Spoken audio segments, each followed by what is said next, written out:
All right, I will welcome everyone to the Capital Improvement and Planning Committee meeting for Monday, October 16th, 2023, and it is 7:33 p.m.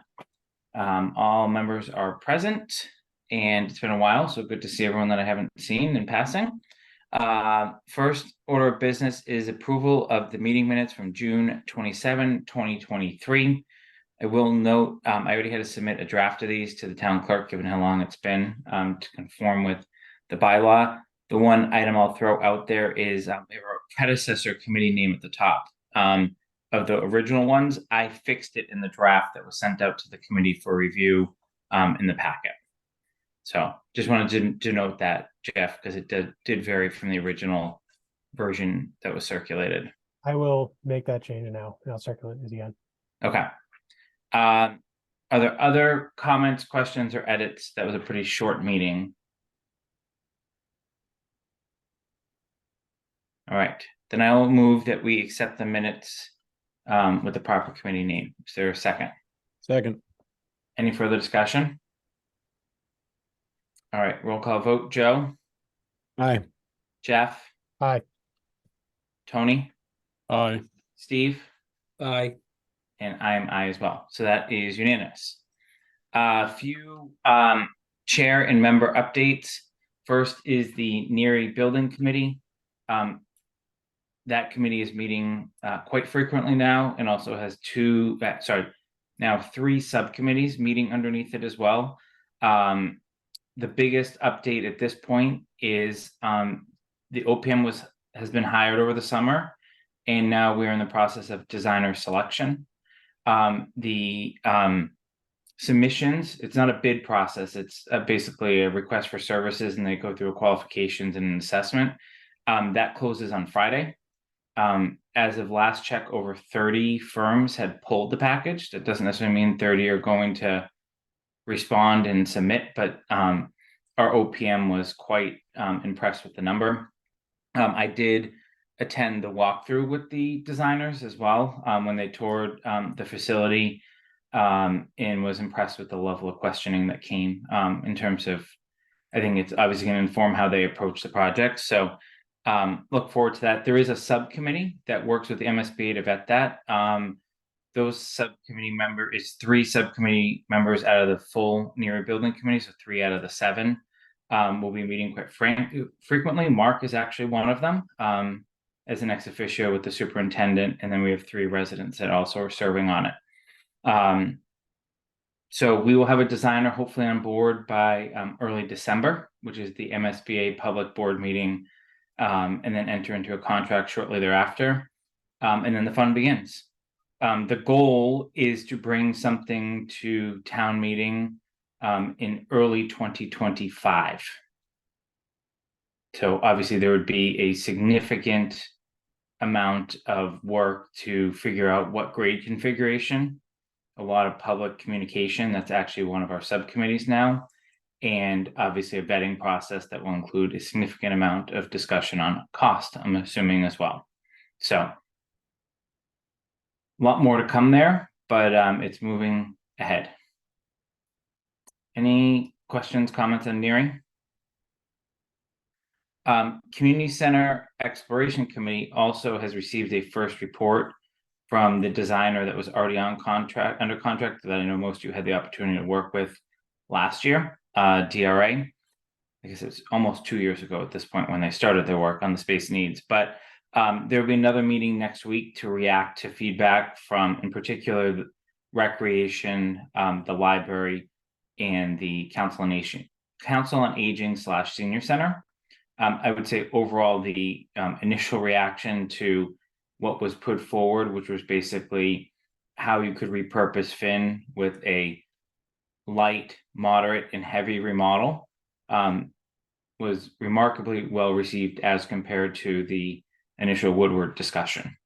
There were some to-dos for them to go back and work with, but I would say the level of those to-dos was quite smaller than some of the challenges they faced with Woodward. So I don't know where that committee is going to land. There's really been no deliberation at this point of what next steps we're going to bring forward, but it is moving forward in the timeline that was prescribed by the select board, and obviously is a necessary component to the overall NERI conversations. The final thing I'll say, interrelated with that will somewhat dovetail into when we get into the preliminary review of FY25 capital requests, is, as everyone probably remembers, there is a library feasibility study scheduled for this year as well. And Ryan and his team have been staying very in tune with that program that's run by the state, and whether we are going to end up being eligible for a grant or not. It's a very competitive process. So it's not that we're not going to be eligible, we just may not get chosen. So that is also part of the work that the Community Center Exploration Committee is looking at. And there's a library board trustee member there as well, just to make sure we're thinking about everything in totality, but also not leaving kind of any stone unturned, so to say. Any questions on that? Okay. Last item of business, townhouse roof. This was the significant topic of discussion at our last meeting. We took a vote, sent it to the select board. Mark, do you want to walk through kind of what happened at select board and where that project's at? So I wasn't actually at that select board meeting, but select board did approve the additional $300,000 roughly for the slate roof instead of the asphalt roof. The process is moving along. They have not gotten to the roof yet. The windows were, instead of replacing them with newer, upgraded, looks like original windows, the original windows were taken out and completely redone, and repainted and refurbished. And they're supposed to be going in sometime within the next week to 10 days. The brick has all been repointed. If you go and take a look at it, you'll see that it is now a black in between each of the bricks, and that it really makes the brick jump on the building. It looks nice. So they're beginning to work up towards the roof. The windows, I think, will go back in before the roof is addressed. But the goal of the project, I think, is to be all wrapped up by the 1st of December, which is amazing, because we really thought this was going to go into next year. But the crew has been, pretty active, and they've also benefited from some fairly decent weather. Okay. Any questions on that? I'll just point out, Mark, it wasn't a unanimous vote for that, I believe, but the structural engineer, which was one of the contingencies that we had at least recommended, they did take that recommendation and make sure that that happened. Correct. My understanding is John Parent got some letter certifying that from a structural engineer. He did, yes. And you're right, Jason, it was a 4-1 vote. Okay. Any questions for Mark on that? Okay. I put the next one on the agenda because we had spent about 2 years talking about 21 Highland Street. Mainly, there was a process that basically stopped after an RFQ process, and then there was another process that Joe was intimately involved with a subcommittee to look at South Union from the lens of an affordable housing perspective with Shopsy. I think, Mark, I'm going to start with you, then I'm going to open it up. Can you just tell us where the select board is at after, I know it's been on their agenda now 3 or 4 times in a row, where this is at, just so Capital knows, and then we'll discuss as a group what, if any, participation we'd like to have as part of that. So I think that I think it's fair to say that the board is really not sure about the next steps. They had a draft charge for committee on at the last meeting. I think it was 9 members, and the board went back and forth. There was some discussion as to whether there should be an informal neighborhood group set up instead of the committee. and the, you know, a lot of discussion about what to do. There were some tweaks that were made to that, which were a little bit of a smaller committee. I believe, and I know that Mr. Stivers is in the audience, but I believe it took out the planning board and the Shopsy rep. So knocked the committee down to make it a little bit smaller, but kept the at-large component and some of the you know, indirect abutters to the project. Mr. Palmer was an active participant in that as well. He can always correct me. But it was, you know, I think it was good, but the board was trying to figure out how to move forward on this and in what direction. There seems to be a strong indication from the board that if, you know, whatever happens to the property, they'd like to preserve the sledding hill and also preserve the playground. So really, we're talking about the building itself and whatever parking spaces would be necessary to support whatever, you know, whatever ends up happening with the building. But no committee is formed yet and no charge is adopted yet, or is That's the charge correct. We're adopted? gonna, that's correct. That'll happen at the meeting. I think the board is gonna take another swing at the charge on 10/24. Okay. All right. So I don't know where this discussion is going to go. I know Joe had participated in a few of the select board meetings. I candidly have not watched any of the discussion.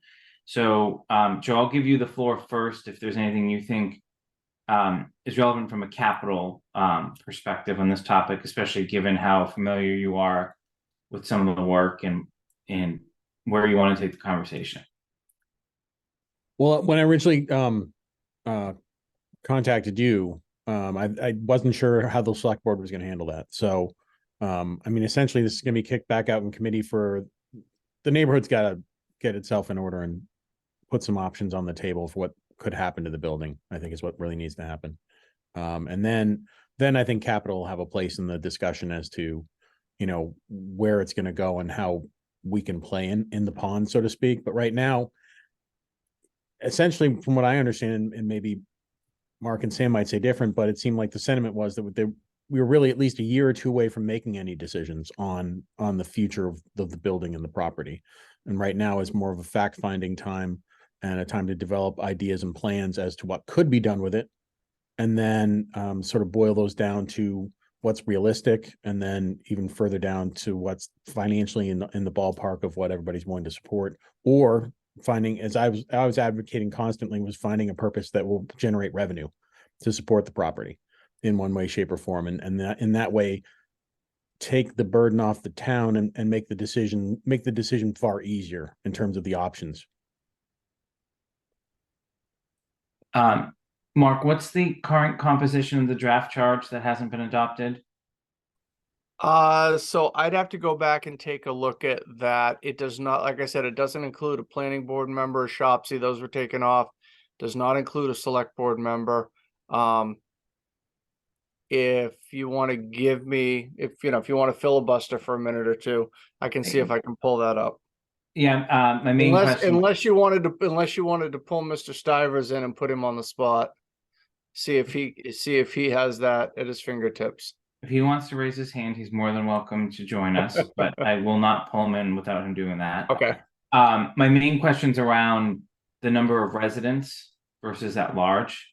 I'm less concerned with the committee. It sounds like there's not going to be any committees represented at the table, which is fine, at least in my opinion. I was just thinking back to the discussion on the St. Mark's working group when we went through the whole public safety building process.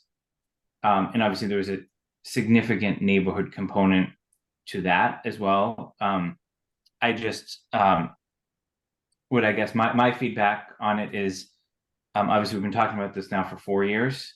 The Finn School situation, depending on how we repurpose or don't repurpose that building, I think needs to be factored in, especially given that the South Side School, and I know that's a lot of the conversation. But I also do worry about the optics of a public board having any residents that could gain or lose financially from a real estate valuation perspective. So just would ask that you pass that along to the select board as they consider the membership. I think the prior select board thought through that very well back in the St. Mark's day, and obviously that was a very complicated situation we were facing. And I thought obviously the end result was very good for all parties, both the town and the neighborhood. So I don't remember exactly how they got to that, but I remember it took a ton of diplomacy and a lot of checking of what the rules are and aren't. Jason. Go ahead, Joe. I believe the discussion was more or less 2 members from the immediate neighborhood and 2 members at large from the community were going to be added to that committee. So a committee of 4, is there a 5th? No, somewhere? meaning that 4 of the members, 2, I believe out of the total number Yeah. of members, 2 were going to be from the direct impact community and 2 were going to be from at large. So your point is well made in terms of some of those people from immediate area might be financially impacted by any decision made. Yeah. So obviously we have great town council that can help weigh in there too, and obviously the state's helpful in that too. So I'll just leave this on the agenda for updates as we move forward, but it doesn't sound like there's anything for us to weigh in on at this point. Is that fair for everyone that's been following it more closely than I have? My response would be only that the place where we might have a place to play is we may get asked about an evaluation of capital costs moving forward, among other things, and not Mhm. that we're just sort of in the line of it. Not that those wouldn't come from John Parent or other departments, but we might be asked to weigh in on that at some point. Understood. There is a 50,000 just for this year. Go ahead, Mark. So I'm sorry, Jason. So the other 3 members on the committee, I believe, were 1 open space, 1 historical commission, and 1 rec commission. And then, as Joe had stated, 2 members living within a half mile of the property and 2 at-large members. And Rec Commission is also represented on Community Center exploration as well. Yep. Okay. Any thoughts, comments on that particular topic? Okay. The next is update on current funds for debt and ambulance fund. So, Steve, I'll give a little background for you, given your first, starting from scratch budget cycle. One of the things that Capital has looked at since our formation is understanding the sources that are already going to hit, like already have been committed by prior town meetings, which would be the debt, and understanding what that's going to do to the budget. We're thankfully in a period for now of declining / steady payments. And I'll let Brian talk through what he's recently done in a second. We were, when we started this, in a period of increasing debt costs because we had the public safety building come online with full debt, along with 5 to 6 recreation projects all at the same time, about 5 years ago. Most of those, thankfully, other than the public safety building, have been paid off. So we've certainly approved other bonding articles since then. But we just focus on that because we, every year we make our presentation to the select board, we look at the total budget. And we look at what percentage of that total budget is capital. And to be honest, that percentage has been significantly declining over the past few years, which that's a number on the face. But then when you kind of peel back the onion, especially with ARPA and COVID and some other things, really question whether that's an accurate statement or whether you kind of need to aggregate certain different numbers, which is why we always look at everything. We don't look at the funding source just to try to figure out how much the town is reinvesting in its capital, and then obviously try to avoid hitting the general fund. But most things require taxation and appropriation. So we just always like to have a good handle on that. The other thing is because the fire department in particular has significant capital needs, and because they do have a special account called the ambulance fund, we do fund certain that's generated through ambulance billing. We do fund certain fire department and or public safety capital items through there. Sometimes it does require the approval of town meeting, but it doesn't necessarily hit the tax rate on the surface. It basically goes against that account. Now, some of that account does then get used to offset the general fund. So there is certainly an argument that could be made that if you didn't fund any of the fire department's capital, which is obviously not a situation we would ever go down, that the ambulance fund could be redirected more towards general purpose, to go against kind of tax appropriations. So we usually provide these balances just for the committee to be aware of, especially as we head into budget season.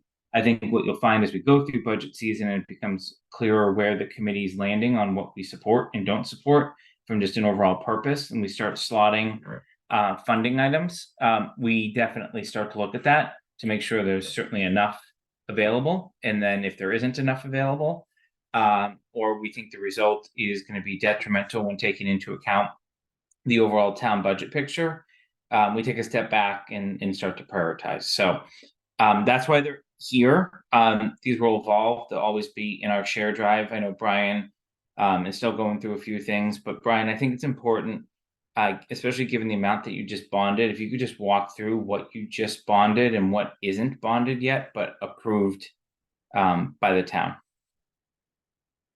So we just had a bond sale, for a handful of projects, including the townhouse and a couple of fire projects, fire equipment projects, and Breakneck Hill. So and some radios and water mains, water work on Newton Street. So the thing to remember about the bonding is it sort of lags. It can lag on a project. So, you may approve a project at town meeting and it may not happen for, we may issue a temporary loan or a permanent loan.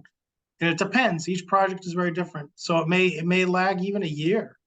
Sometimes we don't know. A good example is the fire tender. We just borrowed for it. And I thought at first that maybe that equipment will be ready very soon, but it still looks like it's not going to be delivered to maybe the winter or even early spring, from what I'm hearing. So, and we all know the reason for it, but it's a quirky thing. And so it's a little bit of a weird timing thing. So when you look at the schedules, it just, sometimes it looks a little odd, but it all makes sense if you kind of understand the purpose of it. So Jason's right. We are probably, I would say in FY25, we'll probably see a little bump up in our debt costs because of these new projects.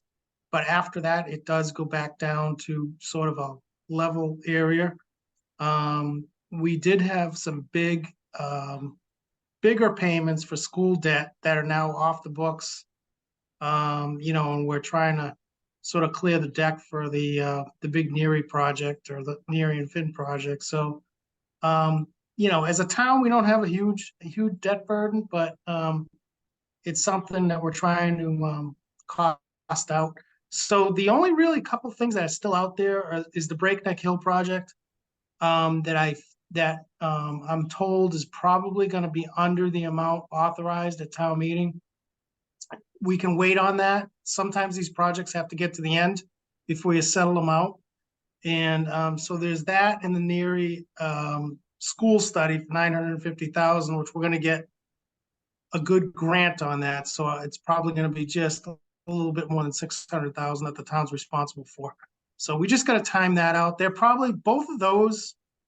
We did bond a part of the Breakneck Hill, so we'll settle that out the next year. NERI is probably gonna be a little longer. It might be a little longer. It depends. It's sort of a planning process because sometimes we do short-term notes. And it's more beneficial to do that, and you can actually pay those down as you go along, or to do a bond. So, but I think the bottom line is Jason and I are working on the schedule, and we're going to tweak the ambulance fund too. So I would probably say within the next few weeks, we'll have a good schedule ready to look at for FY25 planning purposes. So we'll have a good idea of what's coming out of the general fund and what's coming out of the ambulance fund, water fund, et cetera, CPA fund. I know that the golf course, Tony, you want to do some stuff with the irrigation, so that may involve a bond too. We'll see how that goes, but we're getting there. So I think like I said, you'll have some numbers in front of you to be able to use for planning purposes. And I think the goal always here is going to be, once something is approved, we're going to present it. Brian will estimate it until he permanently bonds it, just so we know, right? Like if it's approved, obviously something's moving forward. You know, Brian, I guess before I make the comment I was just about to make, what was the interest rate you got on the latest offering? Just because I know that's a hot topic these days. Do you remember? Oh, it was 4.5%, somewhere around there. It was actually lower than we thought. It was actually, we got a good amount of bids in. Part of it is the town having a AAA, part of it is luck. I mean, it's just, that's really the truth. So, but we did get a good rate for the long-term bonds. Right. Yeah, municipalities, I think that's the one thing that works favorably for you. It's interest, as compared to the, obviously the bidding process. So I think we'll watch this, right, as we move forward and be aware of it. I think the earliest we're gonna have construction bonds would be FY27, FY28, at least on a principal perspective, and that's really where it's gonna hurt, right? Like there's no two ways about it, right? No matter what happens, something's gonna have to happen. So that's just gonna be a, you know, that's gonna be part of the any presentation that's made to town meeting is what that impact's gonna be. And unfortunately, it's gonna be, I think, a gross impact, not a net impact. There's nothing that's gonna offset most of it.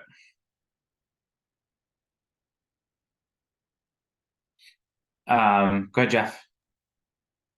Question on the regional debt. Does that include the athletic complex? I thought that was going out way out in time.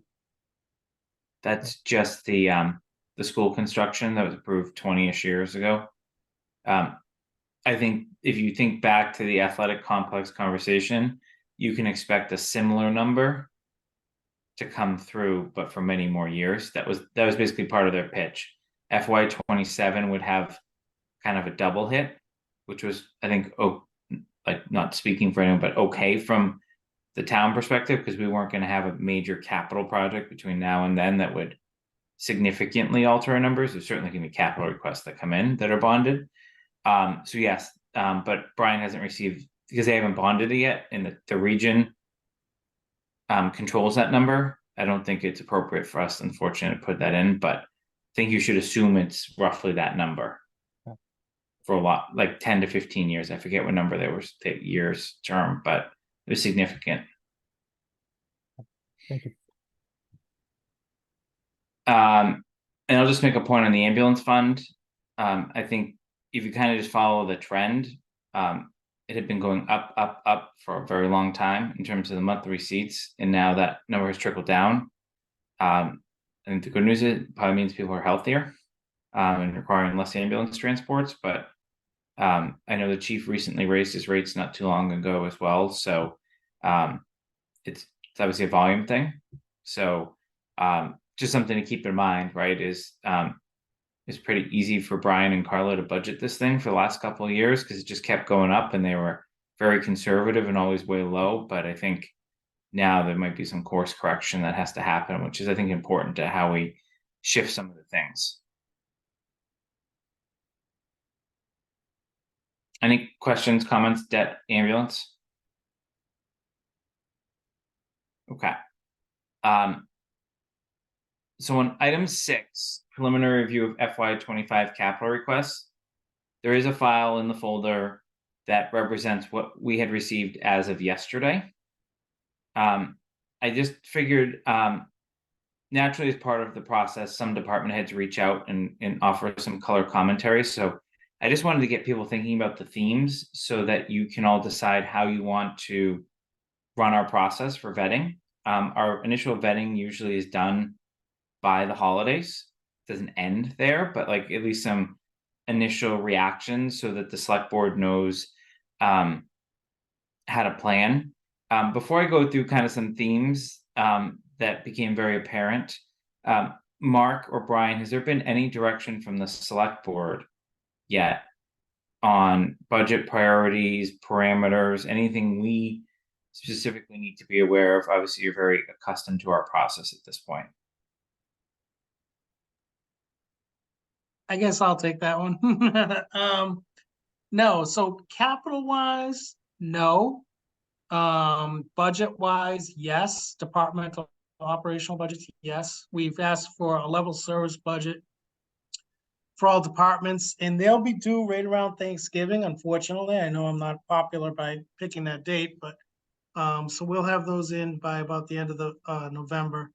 And we've asked for any kind of budget that's outside of the area of level service that they prepare a separate budget, totally separate budget, explaining, why they want, why a department head is suggesting changing either their staff, their services, etc. So it's going to be a very separate, just count on, level service, meaning we're doing today, we're going to do next year with the obvious inflationary impacts and everything like that. But if it's outside that, yes, they're going to have to do a lot more work. But there was no guidance given as far as capital. A lot of that decision making has been lent to this committee. So that's where we stand right now. And will there be any is ARPA fully allocated? I know we haven't done anything with the sidewalks, but is ARPA fully spoken for, or is there a budgetary offset? Because I know they usually tend towards capital type items. Yes, so I'm going to let Mark remember what the balance is, but there is a balance in the fund. I know that. Yeah, there's I'm gonna without looking, I'm gonna guess it's probably around $50,000-$60,000. That's Okay. right. That's Yep. not allocated yet. There's also some projects that, we're checking back in on. There's a trails project that I think is not, last I was informed, it's more to engineer it than it is, that, the money they have from ARPA may be enough to cover the engineering, but there's nothing for construction. And I do know the DPW superintendent has identified 2 failed culverts that could probably use that money to do the engineering that I think that you're seeing in your capital plan from the submittal I saw from him this afternoon.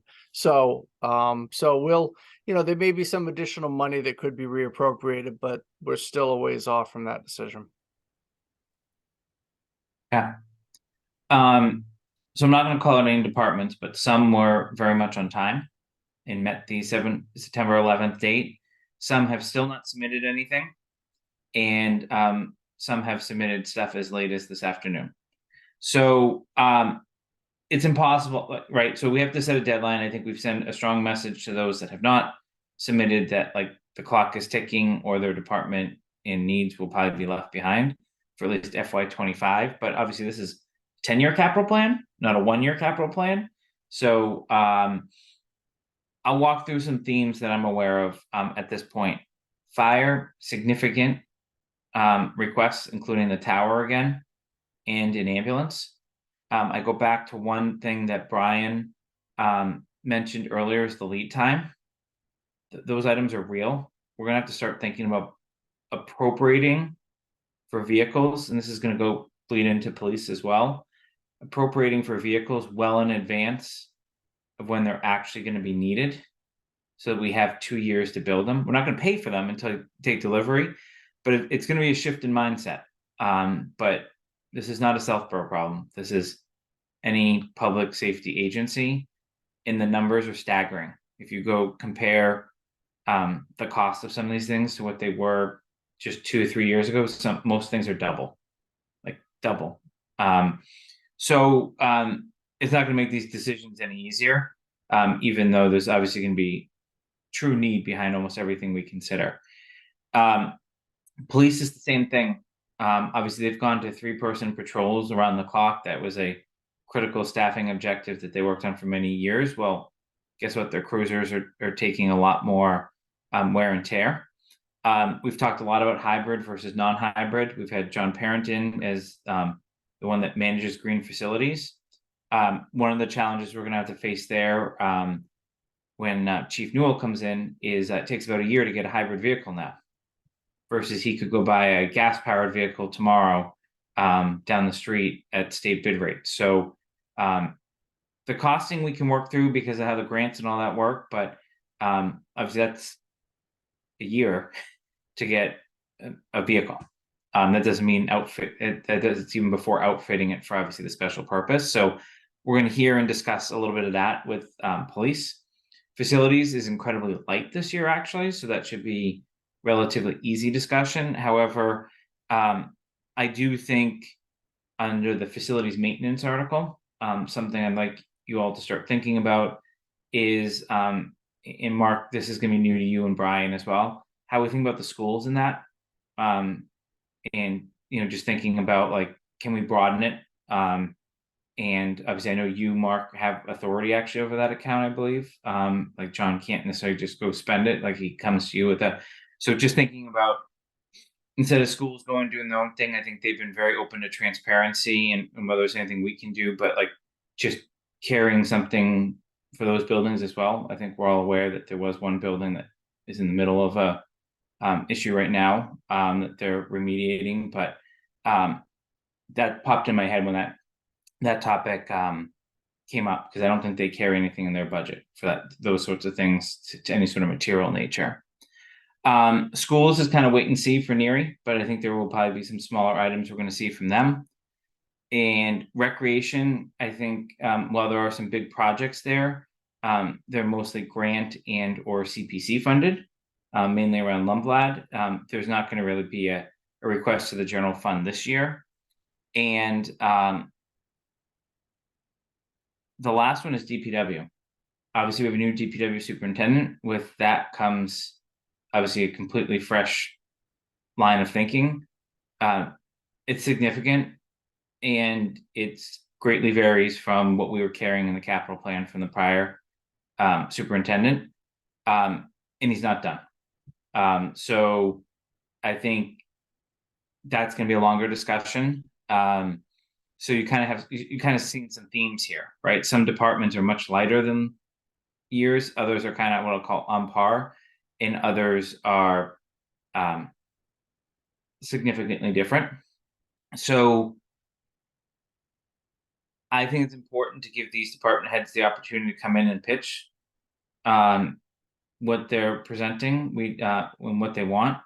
I think it's also important to give them a heads up of, hey, department head A, I'm really opposed to this even before you start speaking. So like come like super ready for this one, as opposed to like, there are some things that I don't want to call them no brainers, but really don't generate a ton of discussion on a regular basis and just make sense and are scheduled and move along. So we need to start doing that on a regular cadence. So we can talk about dates in a second, but I would like to propose at least the following grouping to kind of come in together. I'm thinking that fire and recreation can actually come together.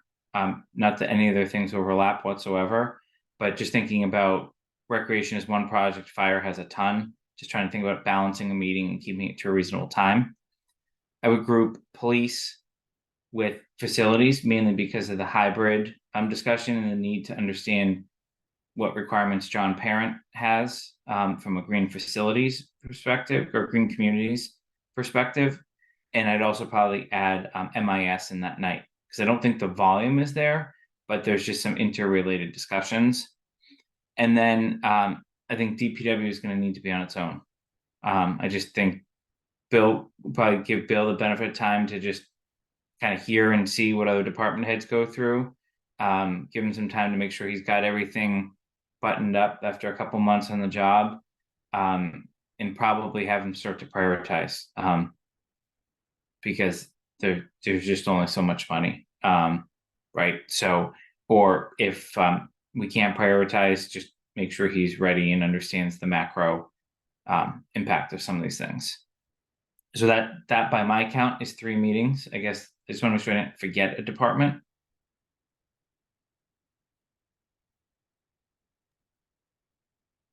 Library, they have their own. It's only the feasibility, but what I'm gonna try to see, in Ryan and I have talked, it may be part of whatever community center does for their presentation. So we will have to talk about if it's gonna go to the warrant, but I think we can probably wait on them, at least for now, until we'll know, like, by the time we meet next, Jeff, I think I'll be able to better answer that one, but yes. And I think schools too, right?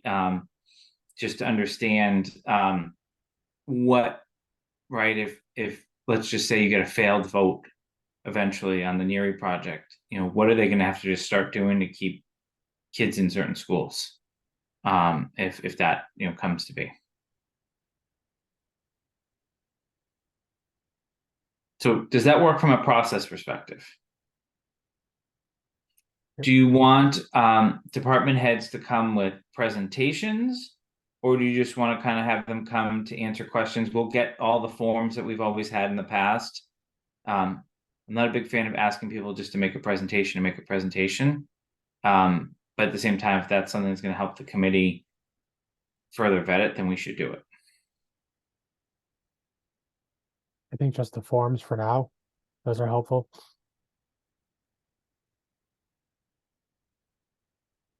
I am probably gonna make one exception, and not to pick on Chief Achilles, but that tower truck is, and he knows this, it obviously has a very political history in this town.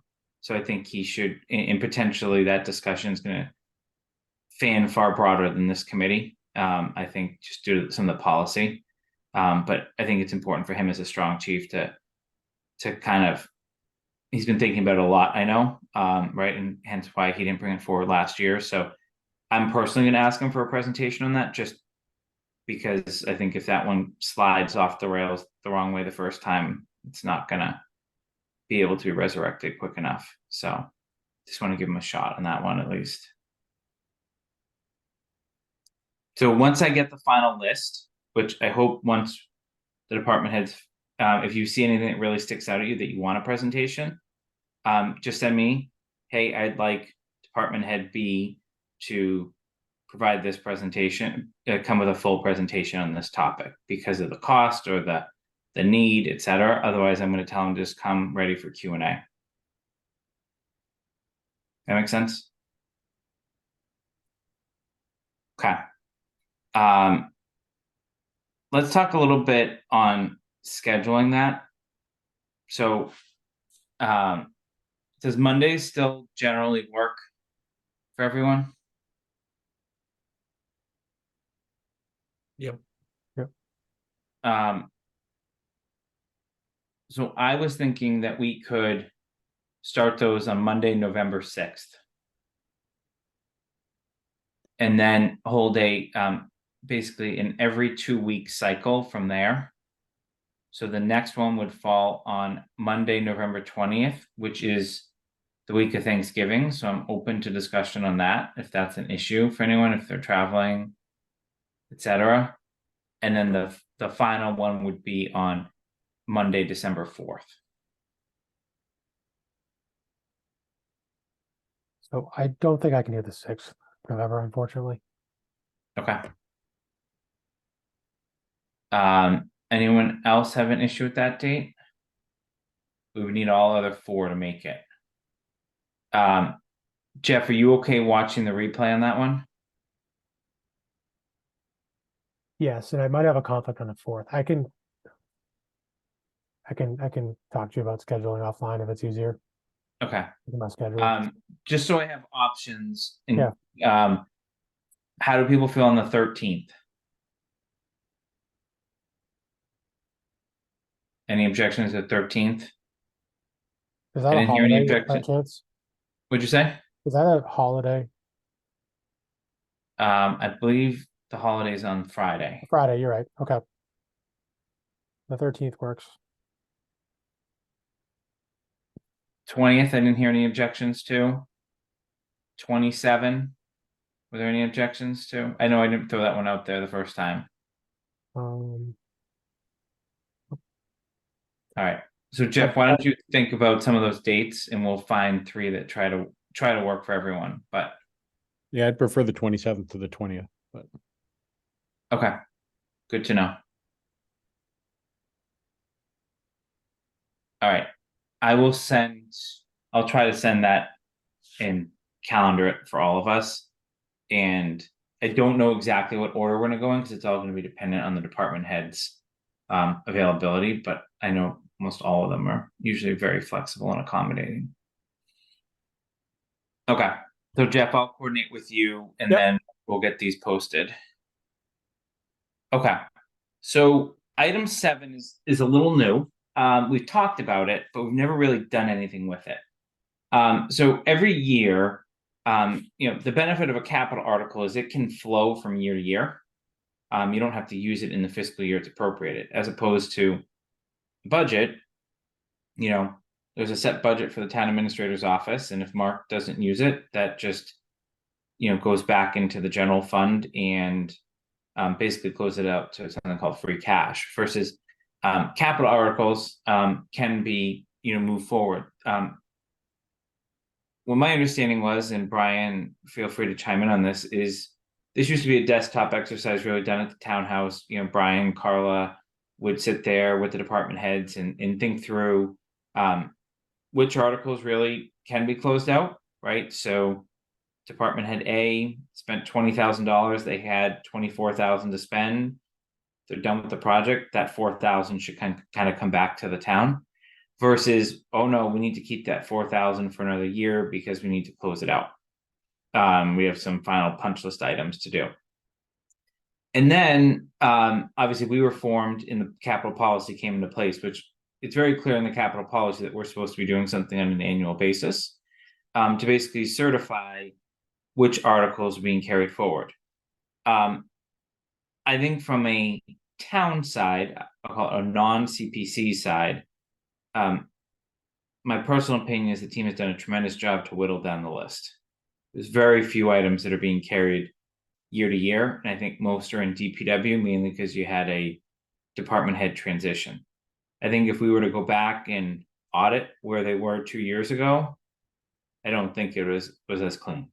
And I think kudos to the team for really rolling up their sleeves and pushing department heads not to just keep something open because they didn't spend it all. But there are some things that are, I'll call it dated at this point, that I think Brian and Carla have assured me that this is the last year that they're going to be open, such as the town hall parking lot from circa 2018 and some library waterproofing, right, to prevent some of the floods and fix all of that I think has been taken care of. So I included in the packet kind of the listing of where each capital project stands, what's been encumbered, which means that they've basically signed some sort of legal agreement versus what's been spent, and then what's been turned back, as well as the forms that were submitted by each of the department heads that had a carryover on any project. And obviously you can see that's roughly the same department heads in most instances. So I'm happy to have Brian or Mark answer any questions about any of the specific projects. But I think when we're done with it, I would want to kind of have a summary motion to accept the recommendation of the treasurer and accountant on the carryovers into this fiscal year. And then each quarter we'll get an update on where some of these projects are. And then we can talk about, especially in some of these larger ones, because I think if you kind of go back to the last meeting on the change order process and what should happen when change orders kind of come into play, I think that will also allow us to kind of see how these balances are trending and see kind of quarter over quarter movement. So that's the genesis of what we're trying to accomplish in this. And it's also highly possible that you have questions that can't be answered tonight, which we'll go back and get answers to and come back and take the motion another night. But that's the goal. So I don't know if there's any questions or comments based on any of the projects that are listed in there.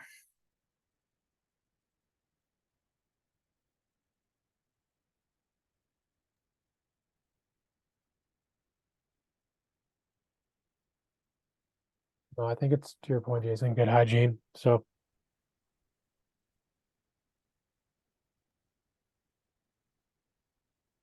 I'll just Jason. say, Jason, that, I think I told you this before, that half the battle is just that the department heads know we're looking. That more than anything kind of disciplines them. So yes, a few years ago, several years ago, we had a long list of these, and it's been much better now. So all as they need to know is we're kind of like checking up on them. And I think that eliminates probably 80% of the issues. I had a quick question about, did you ever get, a response from CPC about any open funds and any open, accounts or funds that they may still have left over from other projects? I did not. I know they have a very hard time meeting at this point because I believe they have 5 members in a quorum of 5. So, but I know they have Like- projects in front of them. So no, I haven't gotten a successful answer. However, a prior member of this committee, I heard is now on that committee. That maybe on the planning board now. So, I was gonna check in with Lisa and see if she has any thoughts. I mean, they have a new chair in Ben, just see if there's any movement on that. But otherwise, I think we're gonna have no choice but to at least liaise with the select board to see if they can be of any assistance, at least as you know, from a policy perspective, especially as they continue to bring warrants forward to each town meeting on behalf of certain project sponsors. Okay. Yeah, I just noticed that there were a couple items on here from the CPC and there had to be others somewhere. Graveyard of projects. It's significant. There's no 2 ways of putting it. All right. Is everyone ready to vote then?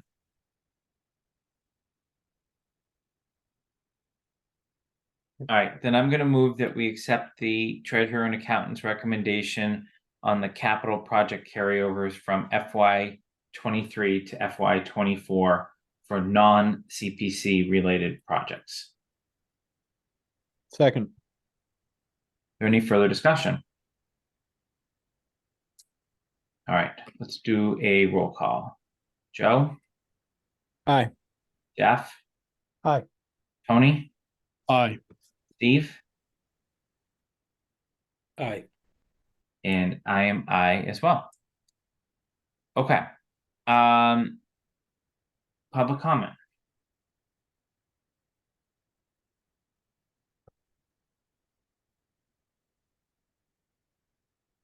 I'm seeing none. Is there anything else that anyone wanted to discuss this evening? Go ahead, Joe.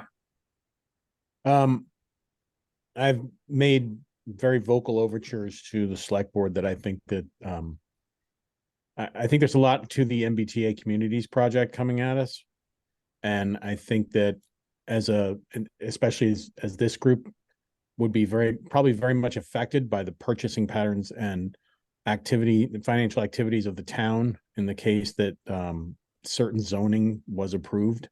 I think it might behoove us to get a little ahead of that, because I think that come town meeting, we're going to be asked some questions as to whether we've looked at the financial and capital impact upon the town if we go forward with certain zoning approvals of certain properties. And that could very much impact everything, especially the schools and the new school that we're looking at, among town services, and the impact upon the needs of the town should it be enlarged by that amount in a relatively short period of time for, historically. So I would put that to everybody here to think about how we want to handle looking at that and answering questions when we're asked. So we can't deliberate it because it's not on the agenda, but Yes, it- no, I'm just a, putting it out there. a simple question of, is there an expectation that there's going to be a warrant article related to something on that topic this year?